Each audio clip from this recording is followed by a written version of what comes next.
Assalamualaikum warahmatullahi wabarakatuh.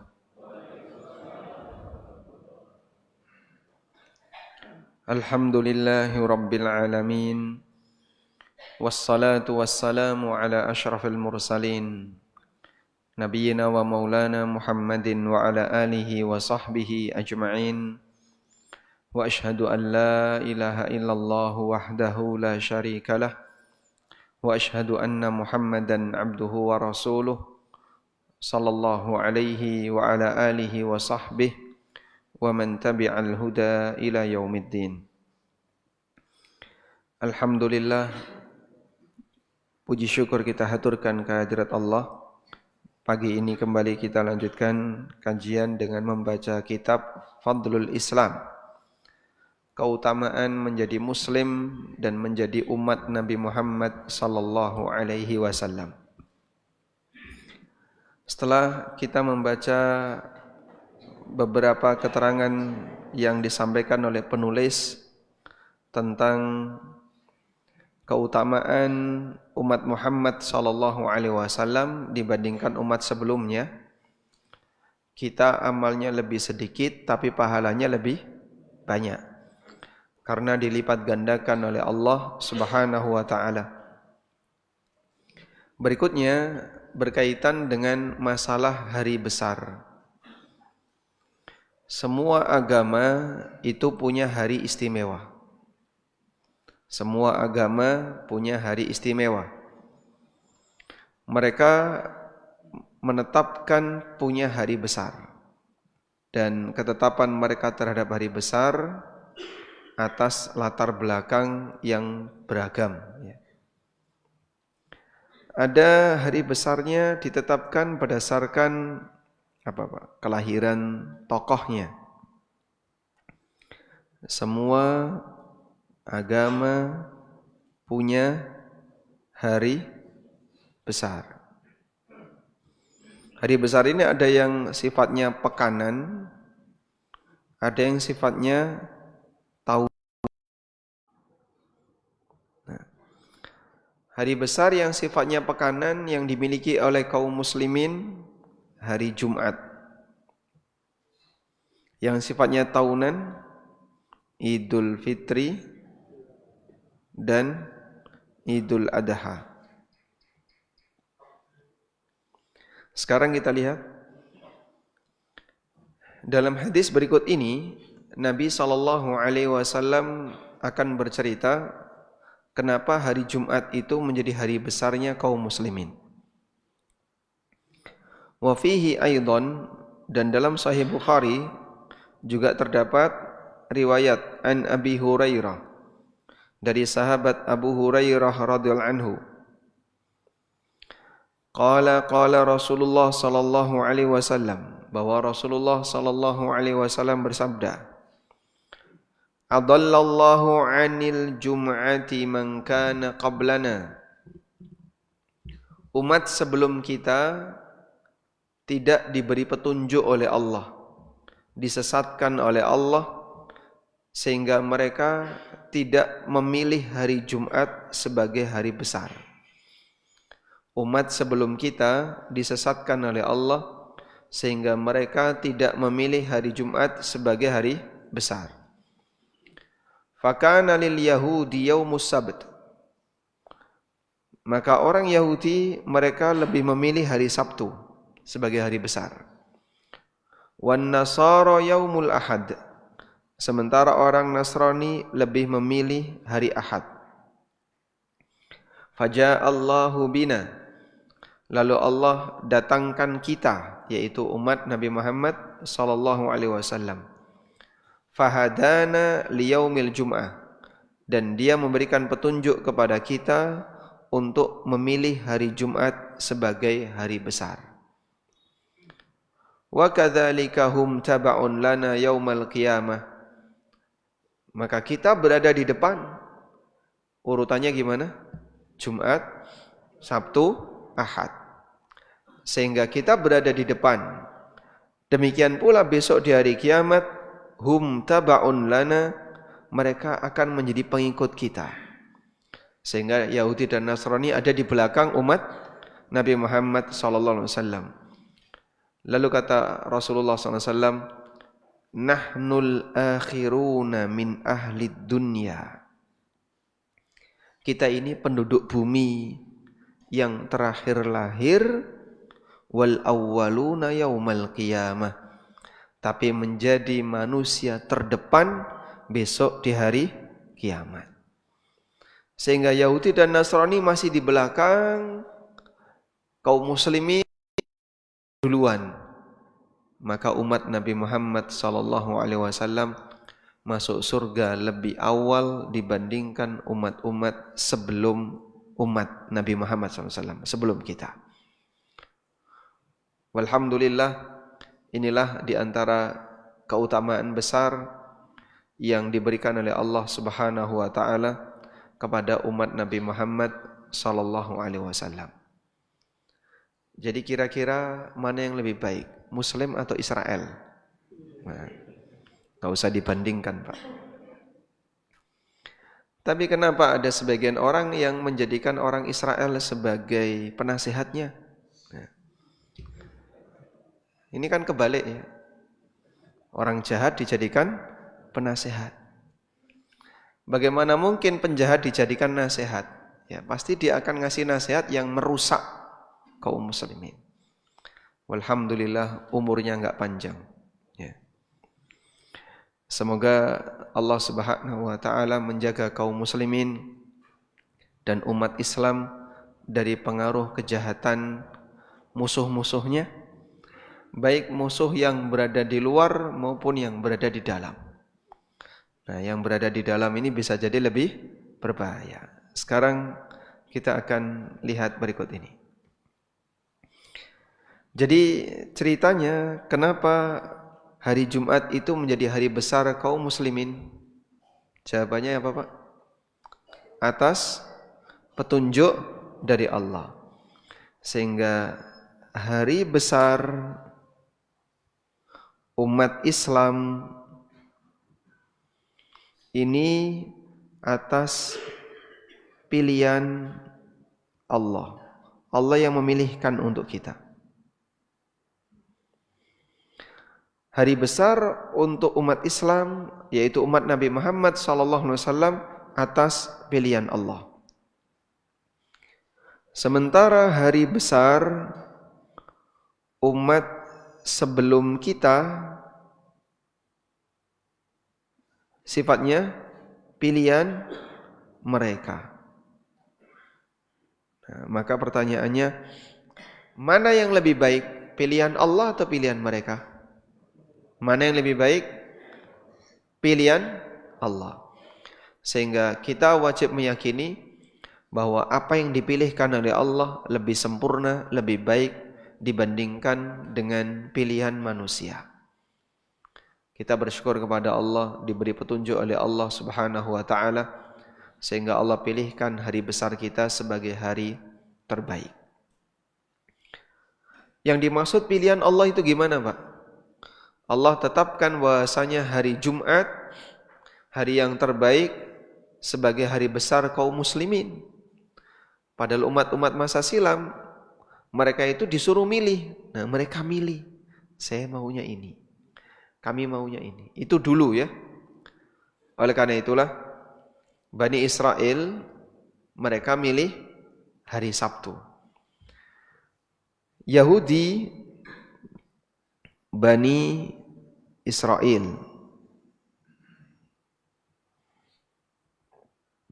diminta untuk memilih hari larangan ibadah, hari larangan kerja, maksud saya, hari larangan kerja karena fokus ibadah. Lalu mereka pilih Sabtu. Allah Subhanahu wa taala memberikan ujian kepada mereka di hari Sabtu.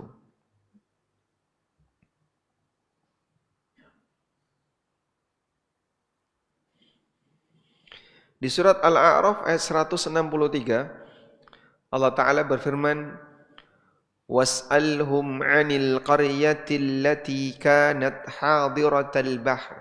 Tanyakan kepada mereka, orang-orang Yahudi itu, mengenai satu kampung allati kanat hadiratal bahri, yang berada di tepi laut. Salah satu di antara perkampungan Bani Israel ada di tepi laut.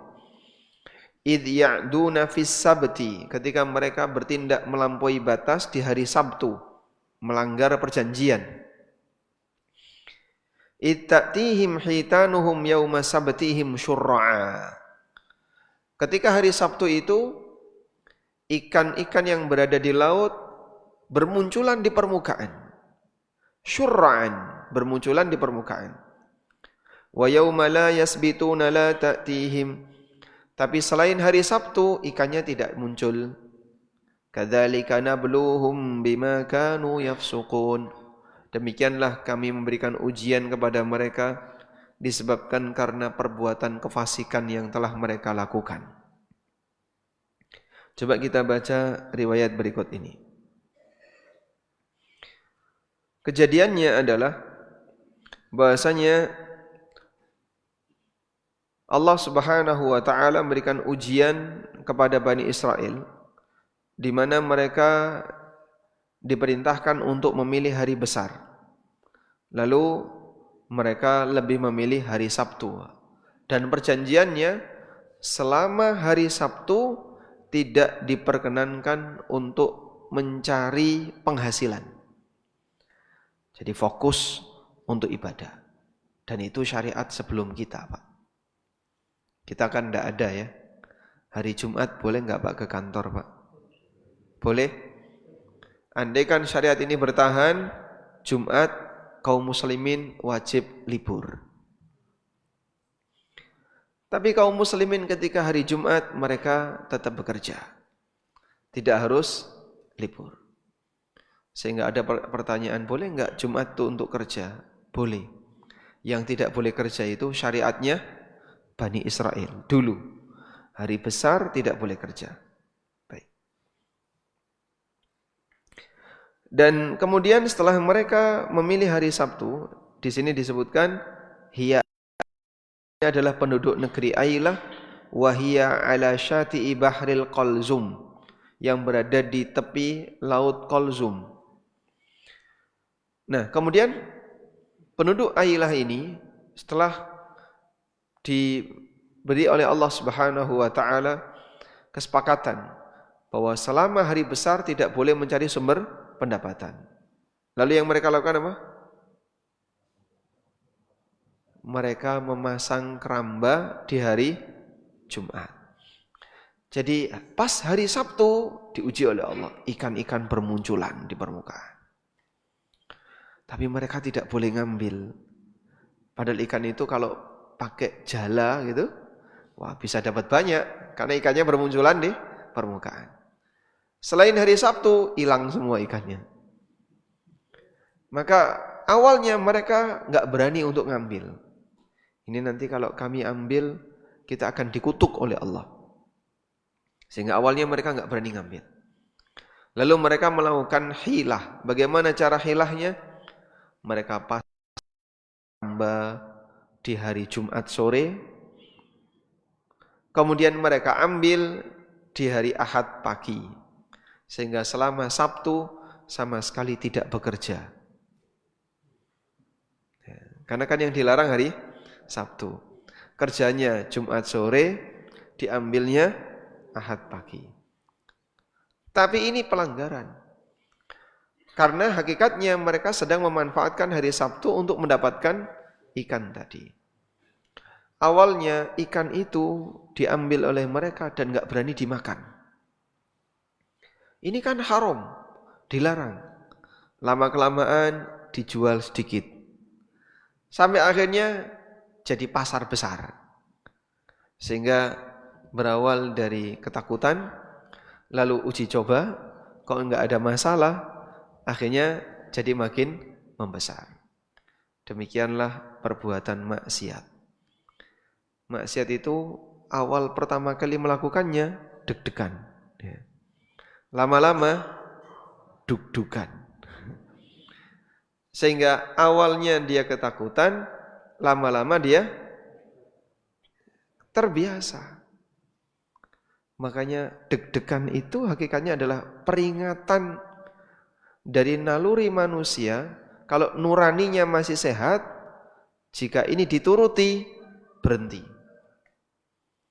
Tapi kalau ini dilawan, ya akhirnya lama-lama jadi biasa. Baik. Wa haula'i qaumun ihtalu ala intihaki maharimillah. Sehingga mereka melakukan tipu muslihat untuk melanggar apa yang Allah haramkan. Bima ta'atau minal asbab adh-dhahirah, di mana mereka melakukan cara tertentu allati ma'naha fil batin ta'atil haram, yang itu sejatinya adalah mereka telah melanggar sesuatu yang diharamkan. Baik. Dari sinilah kita bisa mendapatkan sebuah pelajaran bahwasanya orang Yahudi diuji oleh Allah Subhanahu wa taala dengan cara mereka dilarang kerja di hari Sabtu. Nah, syariat dilarang kerja di hari besar. Ini untuk umat masa silam. Untuk umat masa silam. Udah? Tak tulis di sini. Untuk umat masa silam. Sedangkan untuk umat Nabi Muhammad sallallahu alaihi wasallam ini tidak berlaku.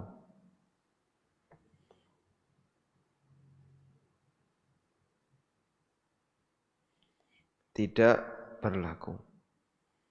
Jadi tidak ada aturan di mana kita tidak boleh kerja di hari Jumat. Maka bolehkah kaum muslimin kerja di hari Jumat? Boleh. Sehingga hari Jumat tidak harus libur. Diperbolehkan di hari Jumat beraktivitas karena tidak ada ketentuan bahwa hari Jumat dilarang untuk melakukan aktivitas apapun.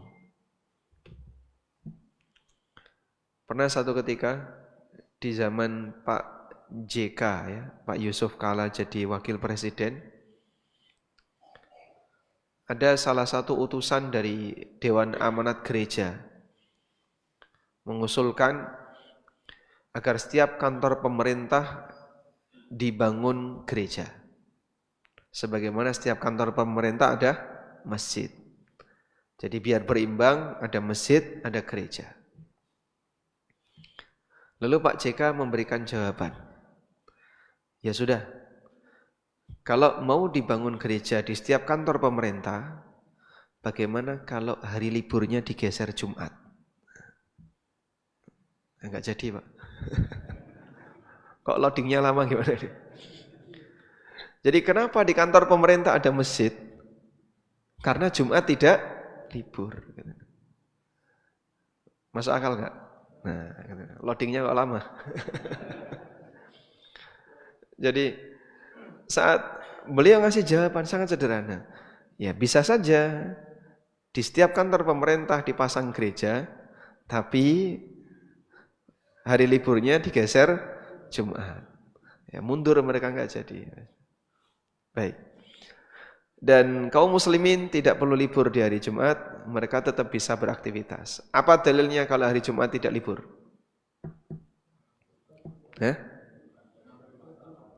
Apa dalilnya? Gimana, Pak?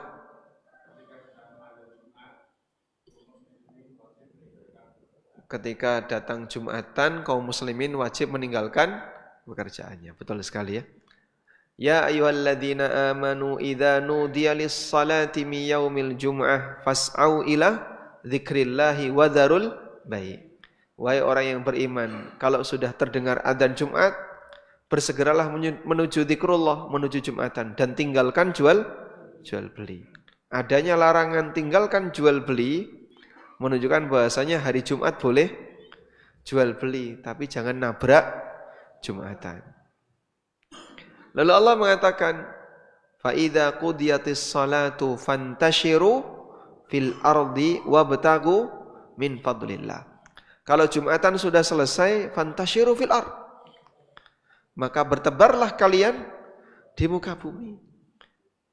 Wabtagu min fadlillah, dan carilah karunia Allah. Maka selesai Jumatan jangan tidur di masjid. Salah atau benar ini? Salah ya.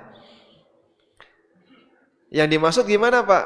Allah memberikan izin kalau sudah selesai Jumatan, silahkan beraktivitas dunia. Sehingga yang ke kantor silahkan balik ke kantor, yang di toko balik ke toko, yang ke pasar balik ke pasar. Silahkan nyebar ya. Masing-masing diperbolehkan melakukan aktivitas dunia pasca Jumatan. Sehingga di sini di hari Jumat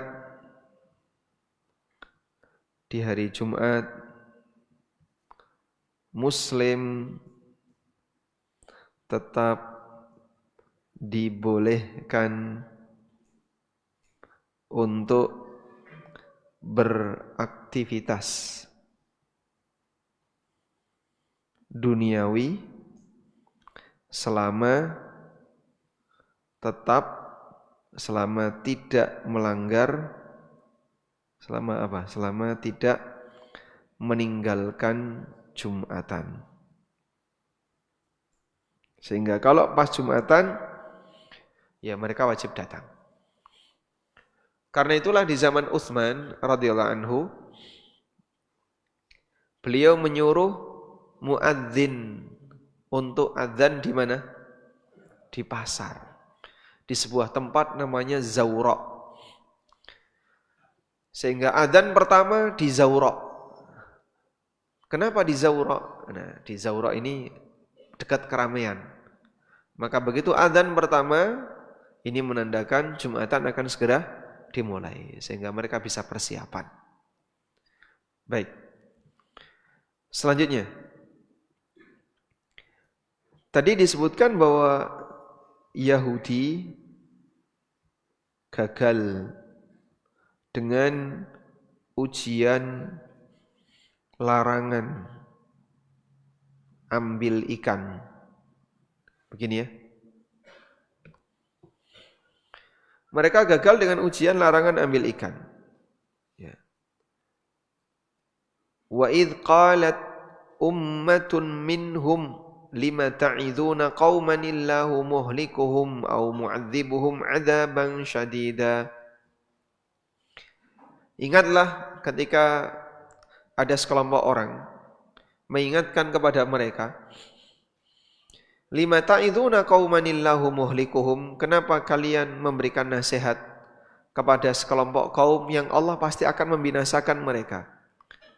Au mu'adzibuhum 'adzaban syadida, atau Allah akan kasih azab mereka dengan azab yang keras.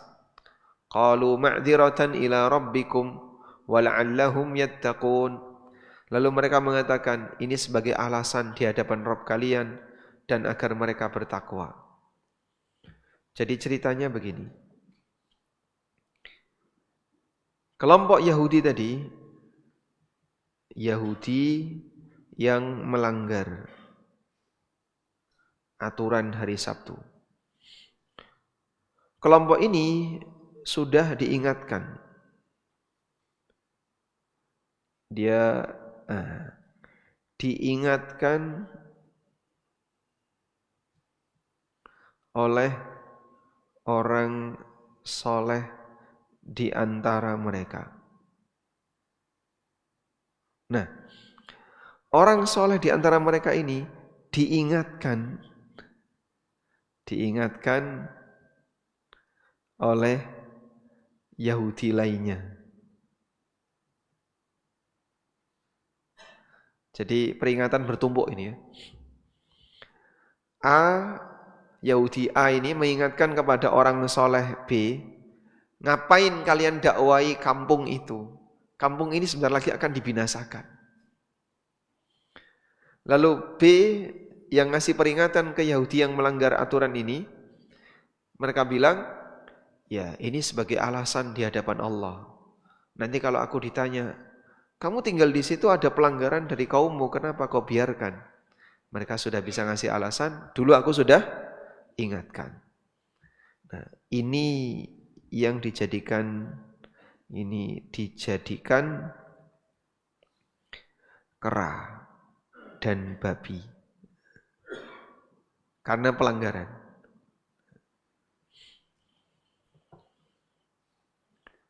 Falamma nasu ma dzukkiru bihi anjayna alladhina yanhauna 'anis su' wa akhadna alladhina zalamu bi'adzabin ba'isin bima kanu yafsuqun. Ketika mereka sudah lupa, tidak gubris maksudnya. Ma dzukkiru bihi, peringatan yang telah diberikan kepada mereka, anjayna alladhina yanhauna 'anis su', kami selamatkan orang-orang yang sudah melarang mereka dari keburukan tadi. Wa akhadna alladhina zalamu bi'adzabin ba'is bima kanu yafsukun, dan kami berikan hukuman kepada orang-orang zalim dengan azab yang menyakitkan disebabkan karena kedurhakaan mereka. Falamma atau amma nuhu anhu qulna lahum kunu qiradatan khasi'in. Ketika mereka sudah berlebihan melanggar apa yang dilarang, maka kami sampaikan kepada mereka, jadilah kalian kera yang hina. Ya. Sehingga mereka dijadikan sebagai kera. Dalam ayat yang lain dijadikan sebagai babi dan kera. Lalu gimana Pak ini Pak? Setelah itu mati semua tanpa keturunan.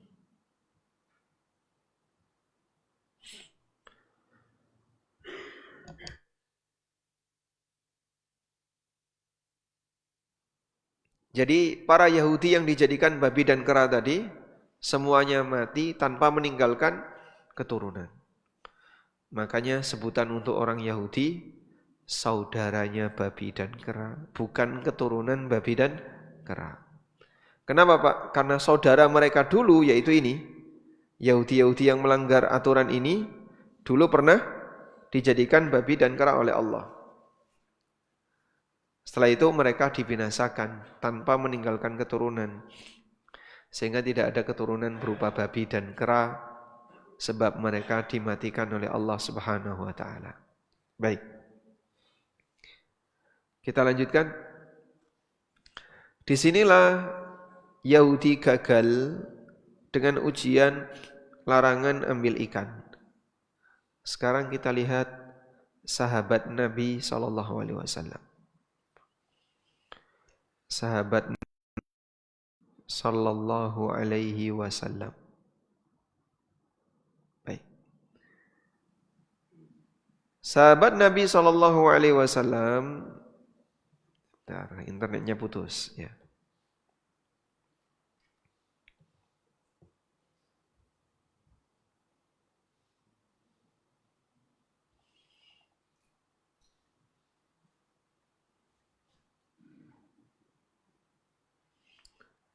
Belum berhasil.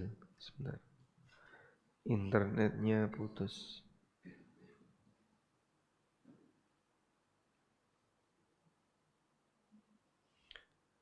Baik, silakan dibuka di surat Al-Maidah ayat 94.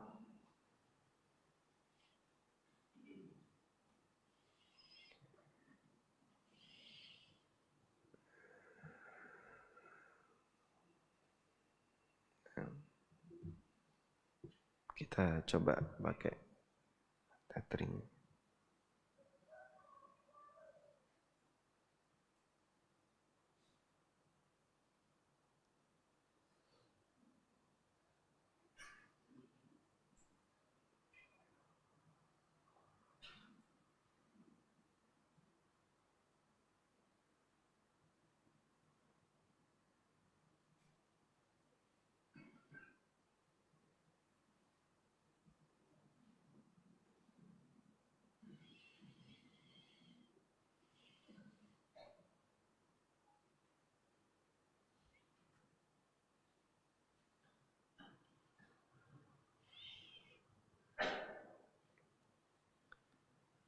Baik. Belum mengangkat internetnya, Pak, sebentar ya.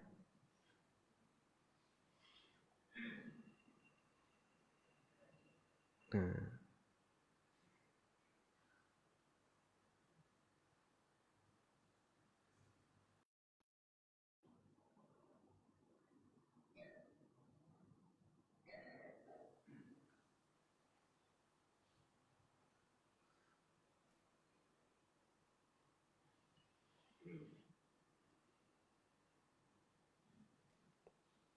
Udah bisa tampil? Allah Ta'ala berfirman, Ya ayyuhalladzina amanu layabluwannakumullahu bisyai'im minas saydi tanaluhu aydikum warimahukum liya'lamallahu man yakhafuhu bil ghaib faman i'tada ba'da dhalika falahu 'adzabun alim. Wahai orang yang beriman, sungguh Allah akan menguji kalian bisyai'im minas saydi, berupa binatang buruan, tanaluhu aydikum warimahukum, yang bisa kalian dapatkan dengan tangan kalian atau dengan senjata kalian. Liya'lamallahu man yakhafuhu bil ghaib, agar Allah Ta'ala mengetahui siapa di antara kalian yang takut kepadanya bil ghaib, dalam kondisi dia tidak melihatnya, tidak melihat Allah. Faman i'tada ba'da dzalika falahu 'adzabun alim. Siapa yang bertindak melampaui batas alias melanggar, maka dia akan mendapatkan azab yang menyakitkan. Jadi ini ceritanya, para sahabat mereka berangkat untuk haji atau umroh dari Dzulhulaifah menuju Mekah, jaraknya 450 kilo, di masa silam ditempuh selama kurang lebih 7 hari. Nah, di perjalanan itu mereka ihram. Orang yang ihram dilarang untuk apa? Berburu. Lalu suatu ketika di tengah perjalanan tiba-tiba banyak sekali binatang. Ada kijang, ada kelinci, ada apa lagi? Zebra. Berkeliaran binatang banyak sekali. Yang dikatakan oleh Allah, ditangkap pakai tangan aja bisa. Ditangkap pakai tangan saja bisa. Tanaluhu aydikum warimahukum. Kalian bisa mendapatkannya dengan tangan kalian atau dengan tombak-tombak kalian, dengan senjata kalian. Sehingga mudah bagi para sahabat untuk mendapatkan binatang buruan tadi. Wah, ini kan menggiurkan sekali, Pak. Untuk bisa dapat zebra, bisa dapat kelinci, bisa dapat apa lagi? Bisa dapat kijang dengan aneka ragam warna kijang, termasuk sapi padang pasir, genu. Nah, apa namanya? Ya. Yang itu kan sebenarnya migrasi dari Afrika kemudian masuk ke Jazirah Arab. Dan aneka binatang-binatang Afrika yang jumlahnya banyak. Dan enggak ada satupun sahabat yang mengambilnya. Mereka berhasil. Dah? Mereka juga tidak memasang jerat. Kita pasang jerat di sini, ya. Nanti barangkali kalau kita pulang sudah selesai ihram, kan boleh dibawa pulang ke Madinah. Enggak ada satupun yang masang jerat. Maka para sahabat berhasil berkaitan dengan apa? Perjuangan mereka dalam menghadapi ujian. Ini dilarang, ya sudah mereka tinggalkan. Yahudi gagal, sahabat berhasil. Jadi kira-kira kita bisa mengukur kualitas iman antara umat Nabi Muhammad SAW dengan kelompok Yahudi. Selanjutnya, hari Jumat dijadikan oleh Allah Subhanahu wa taala sebagai hari besar kaum muslimin, karena ini memang hari istimewa. Nabi SAW pernah menyebutkan tentang keistimewaan hari Jumat. Inna min afdali ayyamikum.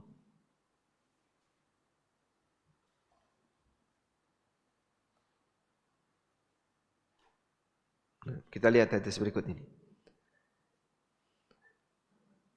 Dalam hadis dari Aus bin Abi Aus, Inna min afdali, Nabi SAW bersabda, Inna min afdali ayyamikum yaumal jum'ah. Sesungguhnya hari yang paling afdal bagi kalian adalah hari Jumat. Fihi khuliqa Adam. Di hari Jumat Nabi Adam diciptakan. Wa fihi qubida. Dan di hari Jumat Nabi Adam diwafatkan. Wa fihi nafkhah. Dan di hari Jumat terjadi tiupan sangkakala. Wa fihi saqqa. Dan di hari Jumat terjadi tiupan sangkakala yang kedua. Karena tiupan itu ada berapa? 2 kali. Tiupan yang membinasakan, kemudian tiupan sangkakala yang kedua yang membangkitkan. Fa'aksiru alayya minas salati fihi. Karena itu ketika hari Jumat perbanyaklah untuk memberikan salawat kepadaku. Fa inna salatakum ma'rudatun alayya. Karena salawat kalian akan ditampakkan kepadaku. Qalu ya Rasulullah, wa kaifa tu'radu salatuna alayka wa qad arimta. Maka para sahabat bertanya, ya Rasulullah, bagaimana salawat kita bisa ditampakkan kepada Anda padahal Anda sudah jadi tanah. Orang kalau mati kan jadi tanah. Faqala, kemudian Nabi SAW bersabda, Innallaha azza wa jalla harrama 'alal ardi ajsadal anbiya. Allah haramkan bagi bumi untuk makan jasadnya para nabi. Sehingga jasadnya para nabi utuh. Tidak dimakan oleh bumi atas apa? Izin dari oleh Allah Subhanahu wa taala. Baik. Dan ini menjelaskan tentang keutamaan hari Jumat. Di hari Jumat Adam diciptakan, di hari Jumat Adam diwafatkan, di hari Jumat terjadi kiamat. Kiamat terjadi di hari Jumat. Hari Jumat tanggal berapa, Pak? Tidak ada satupun manusia yang tahu. Ini rahasia Allah Subhanahu wa taala. Berarti kalau hari Jumat jangan keluar rumah, Pak ya. Ya, silakan beraktivitas. Namun perbanyaklah membaca salawat untuk Nabi sallallahu alaihi wasallam. Selanjutnya,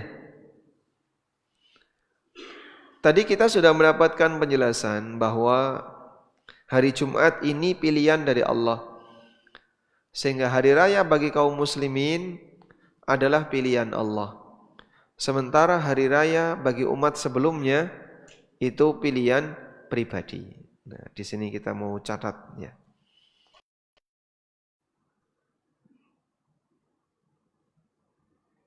Hari raya bagi umat Muhammad sallallahu alaihi wasallam apa sifatnya? Pilihan Allah. Sehingga hari besar Islam itu pada asalnya tidak punya latar belakang sejarah. Hari besar bagi umat Islam itu tidak punya latar belakang sejarah. Maksudnya gimana, Pak? Hari besar bagi umat Islam itu bukan karena latar belakang sejarah, tapi pilihan Allah. Jadi kalau kita ditanya, Satu Syawal itu hari apa, Pak?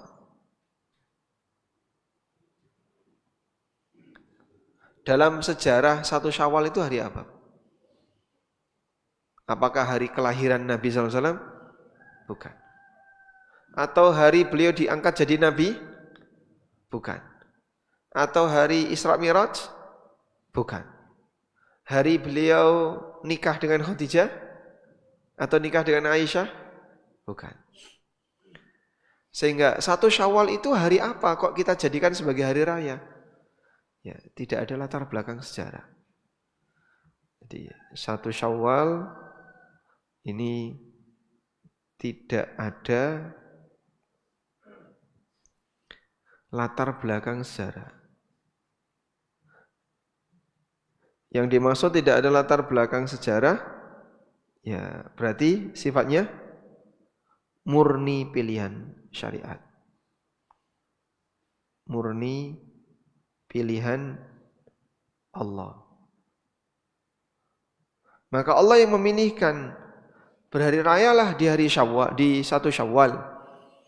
Lakukanlah hari raya di 10 Dzulhijjah, Idul Adha. Itu yang memilihkan Allah. Karena itu kaum muslimin di zaman Nabi SAW tidak punya hari besar selain 2. Idul Fitri, Idul Adha. Sisanya enggak ada. Sehingga dulu di zaman Nabi SAW tidak ada aneka hari-hari besar seperti yang kita kenal sekarang ya. Ada hari apa saja Pak? Hari Isra Mi'raj. Ada hari apa lagi? Maulud. Ada hari apa lagi? Nuzulul Quran. Apa lagi? Lailatul Qadar. Nggak bisa ini ya. Hari apa lagi? Hari kaum muslimin ada berapa? 5 ya. Yang merah. Hari santri. Insyaallah. Hari pengajian enggak ada. Jadi hari-hari besar ini yang tanggal merah di negara kita itu apa saja? Idul Fitri, Idul Adha, terus Isra Mi'raj, tanggal 1 Hijriah, hari tahun baru kaum muslimin, dan Maulud. Kita punya 5 untuk di Indonesia ya. Ada 5 tanggal merah. Di Saudi ini tidak ada Pak. Cuman ada Idul Fitri, Idul Adha. Jadi mereka tidak punya tanggal 1 Muharram libur itu tidak ada. 1 Muharram ya tetap beraktivitas seperti biasa. Baik. Karena memang pada asalnya ini bukan hari raya yang dulu ada di zaman Nabi SAW. Maka kenapa Idul Fitri itu kita rayakan? Tidak punya latar belakang sejarah. Beda dengan kaum yang lain. Kalau kaum yang lain mereka merayakan hari A, mereka merayakan hari B atas dasar mereka punya latar belakang sejarah. Wallahu a'lam. Selanjutnya. Wa fihi ta'liqan 'anin Nabi sallallahu alaihi wasallam annahu qala, dan di sana ada keterangan dari Nabi sallallahu alaihi wasallam di mana beliau bersabda, ahabbuddin ilallah al-hanifiyah as-samha. Agama yang paling dicintai oleh Allah adalah al-hanifiyah as-samha. Agama yang hanif. Hanif itu artinya condong kepada kebenaran. Al-hanif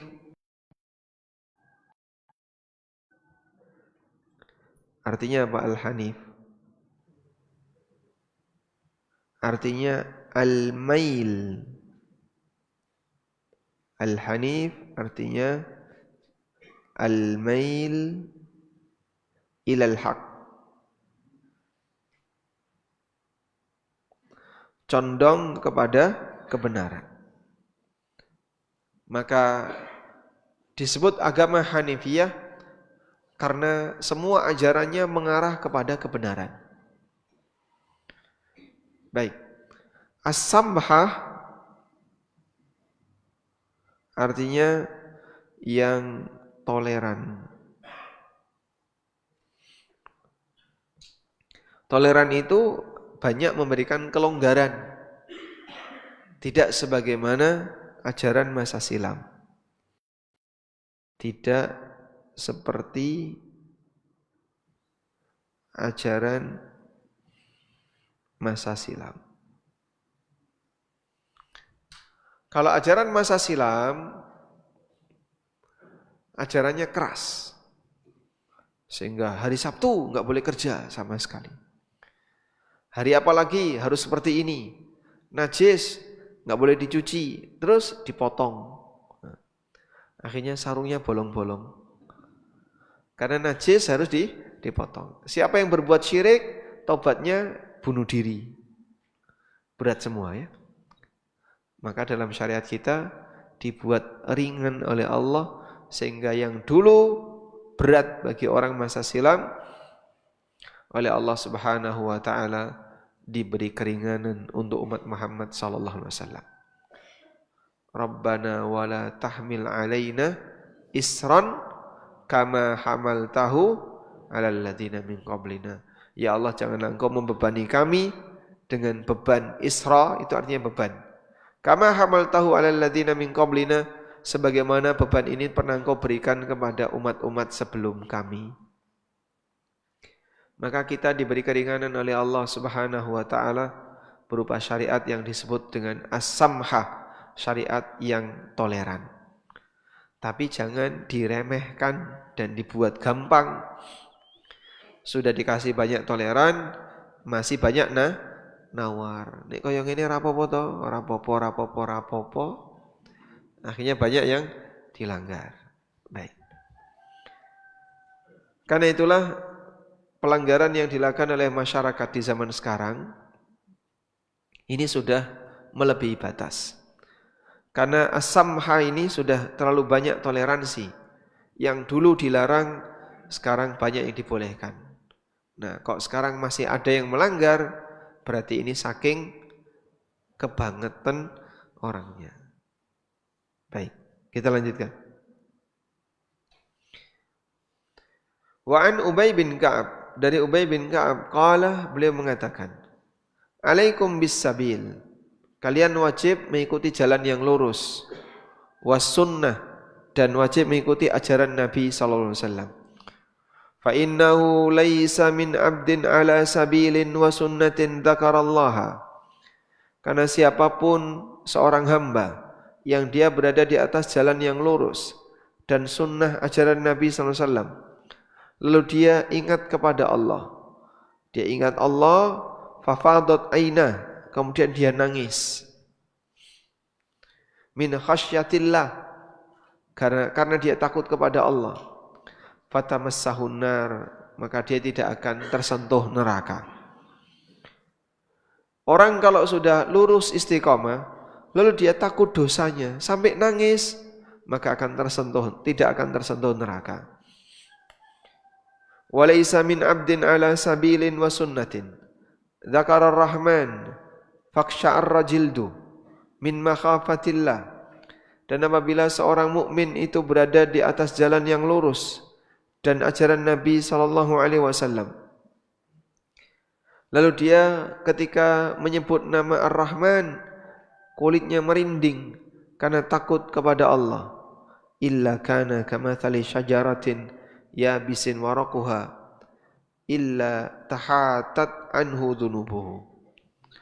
Maka orang seperti ini itu ibarat pohon yang sudah kering daunnya, sehingga daunnya akan berguguran, artinya dosanya akan berguguran. Kama tahata an hadhihi syajarah waraquha, sebagaimana pohon ini berguguran daun-daunnya. Wa inna iqtisadan fi sunnatin, sederhana ketika mengamalkan sunnah, khairun min ijtihadin fi khilafi sabilin wa sunnatin. Sederhana tapi sesuai dengan ajaran lebih baik daripada mempeng sungguh-sungguh tapi tidak sesuai dengan ajaran. Ya, buat apa terlalu berlebihan, terlalu mempeng, terlalu sungguh-sungguh tapi tidak sesuai dengan ajaran. Itu bisa jadi amalannya tidak diterima.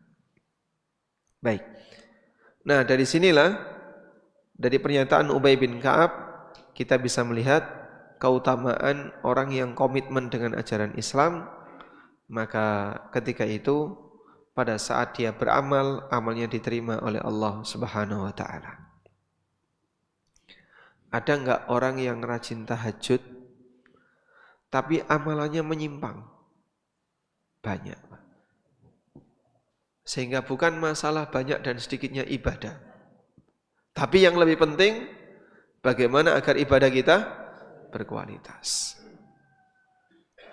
Nah, di sini Ubay menjelaskan, kalau orang sudah berkualitas ibadahnya, mau nangis karena takut kepada Allah, mau sedih karena takut kepada Allah, dosanya akan diampuni. Sehingga dia tidak tersentuh neraka.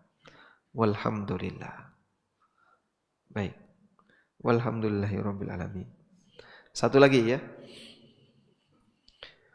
Wa an Abi Darda, dari Abu Darda, qala ya habbadha naumul akyas wa iftaruhum kaifa yaghbununa saharal hamqa wa sawmahum wa mithqalu dzarratin ma'a birrin wa taqwa wa yaqinin a'zamu afdalu wa arjahu indallah min ibadatil mughtarrin. Abu Darda radhiyallahu anhu pernah mengatakan, ya habadha, sungguh mengherankan, naumul akyas wa iftaruhum, tidurnya orang yang cerdas dan mereka tidak berpuasa. Orang cerdas tidur, orang cerdas tidak berpuasa. Itu lebih tinggi tingkatannya. Cerdas yang dimaksud di sini adalah yang selalu mengikuti sunnah. Bagaimana dengan orang seperti ini? Maka kalian tidak perlu tertipu dengan saharul hamqa, orang bodoh yang semalaman enggak tidur, wasaumahum, dan orang bodoh yang tiap hari puasa. Wa mithqalu dzarratin ma'a birrin wa taqwa wa yaqinin, seberat dzarrah diiringi dengan bir, diiringi dengan kebaktian, wa taqwa, ketakwaan, dan yakin, a'dhamu afdal, lebih mulia dan lebih agung di sisi Allah, min ibadatil mughtarrin, dibandingkan ibadahnya orang-orang yang tertipu. Siapa orang-orang yang tertipu itu, Pak? Dia merasa amal ibadahnya sudah banyak, padahal sejatinya tidak ada jaminan diterima. Walhamdulillah. Baik, ini semuanya menjelaskan tentang keutamaan menjadi muslim dan menjadi umat Nabi Muhammad sallallahu alaihi wasallam. Baik. Sudah syuruk belum, Pak? Sudah. Hari ini kan tidak boleh lama-lama ya. Jamaahnya hari ini lebih banyak dari biasanya. Apakah Anda sudah dapat bocoran sebelumnya? Sudah ya. Ada gerobak di luar. Nanti kita keroyok bareng-bareng. Menjawab? Masya Allah, alhamdulillah. Baik. Demikianlah keutamaan kajian. Bareng ngaji untuk sarapan. Sekarang coba kita baca beberapa pertanyaan. Mohon dijelaskan tentang sholat sunnah 2 rakaat ringan. Sholat sunnah apa saja? Sholat sunnah 2 rakaat ringan, hampir semua sholat sunnah rawatib. Itu ringan-ringan. Sedangkan sholat sunnah yang panjang, qiyamul lail dan sholat duha. Tapi sholat duha lebih seringnya ringan. Sampai Rasulullah SAW ketika sholat itu dikatakan oleh Ummu Hani, Nabi SAW sholat ringan, tapi beliau sempurna Fatihahnya, sempurna bacaan Al-Fatihahnya. Artinya sholat duha itu tidak lama-lama, 2 rakaat ringan, 2 rakaat ringan, dan seterusnya. Tapi kalau qiyamul lail, Rasulullah SAW kalau sudah qiyamul lail, Masya Allah, hatta tatawarrama qadama, sampai kakinya bengkak saking lamanya. Maka sholat sunnah ringan yang 2 rakaat, semua rawatib, sholat duha itu dikerjakan dengan ringan. Pada bulan Ramadan, bolehkah beriktikaf di masjid atau musola? Atau harus di masjid jami'? Bagaimana status iktikafnya? Iktikaf itu harus di masjid. Berdasarkan firman Allah Ta'ala, wa antum akifuna fil masajid. Dan kalian sedang iktikaf di masjid. Oleh karena itu iktikaf tidak boleh di selain masjid. Kalau musola Pak, musola itu juga masjid. Jadi masjid itu ada 2 ya. Ada masjid jami', ada masjid jamaah. Masjid jami' itu yang dipakai Jumatan. Masjid jamaah, masjid yang dipakai salat berjamaah tapi tidak dipakai Jumatan. Nah, kita boleh iktikaf di masjid jami' atau masjid jamaah.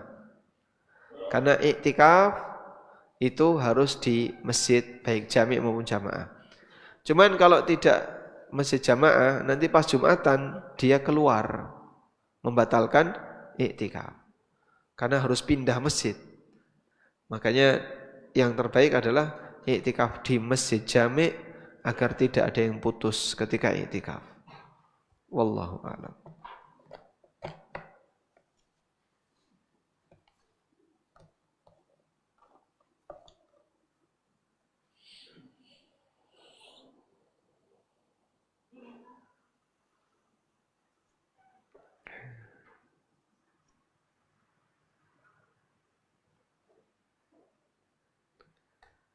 Assalamualaikum warahmatullahi wabarakatuh. Waalaikumsalam warahmatullahi wabarakatuh. Saya punya 2 orang anak. Nomor 1 putri sudah berkeluarga, sudah dikaruniai seorang anak. Anak dan mantu jadi satu rumah dengan saya. Saat ini anak putri saya sudah meninggal. Bagaimana hukumnya jika anak mantu saya laki-laki dan anaknya tetap tinggal di rumah saya? Ya. Jawabannya, Anda ini mahram dengan menantu laki-laki. Ibu ini mahram dengan menantu laki-laki. Karena mantu itu mahram selamanya. Mertua juga mahram selamanya. Walaupun sudah pisah atau sudah meninggal salah satunya. Oleh karena itu meskipun putri Anda sudah meninggal, mantu laki-lakinya mahram dengan mertua. Baik. Boleh enggak Pak tinggal satu rumah? Nah, ini rumahnya siapa? Kalau rumahnya mertua, maka mantu laki-laki ini berarti nebeng nunut urip di mertua. Ya sebagai laki-laki ya harusnya malu ya. Sebagai laki-laki harusnya malu. Dia mungkin bisa pindah pulang ke rumah orang tuanya atau ngontrak untuk rumah pribadi. Nah, bagaimana dengan cucunya tadi? Anaknya yang ditinggal mati ibunya. Bisa ikut tinggal bersama neneknya. Wallahu a'lam. Tapi kalau mau diizinkan di situ tidak apa-apa ya. Syukur bisa dicarikan istri yang lain.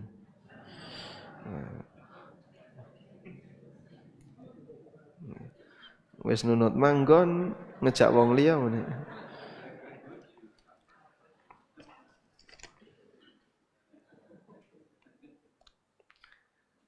Assalamualaikum. Waalaikumsalam. Teman saya bercerita bahwa dia beberapa hari bermimpi yang sama, yaitu seperti dimasukkan ke dalam kobaran api neraka. Saat itu saya menasihati untuk banyak bertobat dan istighfar. Tapi saya sendiri juga tidak mengetahui arti mimpi dia tersebut. Saya juga takut apa hikmah atas mimpi tersebut. Mimpinya berturut-turut dan sama. Apakah itu gangguan setan atau sekedar bunga tidur? Takwilnya saya juga enggak tahu. Karena saya bukan ahli takwil mimpi. Tapi pastikan kepada orang ini tenang saja ya. Mimpi itu tidak mengubah takdir Dan kamu tetap dituntut jadi orang baik, orang soleh, meninggalkan maksiat, walaupun tidak bermimpi demikian. Karena sebatas mimpi, kita nggak tahu seperti apa takwilnya, ya sudah serahkan kepada Allah dan fokus untuk melakukan kegiatan yang sifatnya membangun. Apa hukumnya menabung emas di bank syariah yang tujuannya tidak untuk ditukar dengan emas, tapi untuk menjaga kestabilan nilai uang setara dengan emas. Nabungnya emas tapi disetarakan dengan harga emas pada saat menabung maupun mengambil tabungan. Jadinya riba nanti ya. Misalnya dia nabung 20 juta. Dapat emas 10 gram misalnya ya. Lalu setelah itu harga emas naik. 10 gram tadi jadi 30 juta. Saat dia ngambil dapat berapa? 30 juta. Nah, selisih 10 juta itu uangnya siapa? Nah, inilah sisi ribanya. Oleh karena itu praktek seperti ini tidak diperbolehkan. Lain halnya kalau Anda beli emas fisik. Saya beli emas, dapat emas fisik. Disimpan, pas harga emas naik, dijual, silahkan. Tapi ini harus dari tangan ke tangan, alias saling tunai. Dan tidak boleh ada yang tertunda. Wallahu a'lam. Walhamdulillahirabbil alamin. Demikian, semoga bermanfaat. Wassallallahu ala nabiyyina Muhammadin wa ala alihi wa sahbihi wasallam. Wa akhiru da'wana anil hamdulillahi rabbil alamin. Wassalamualaikum warahmatullahi wabarakatuh.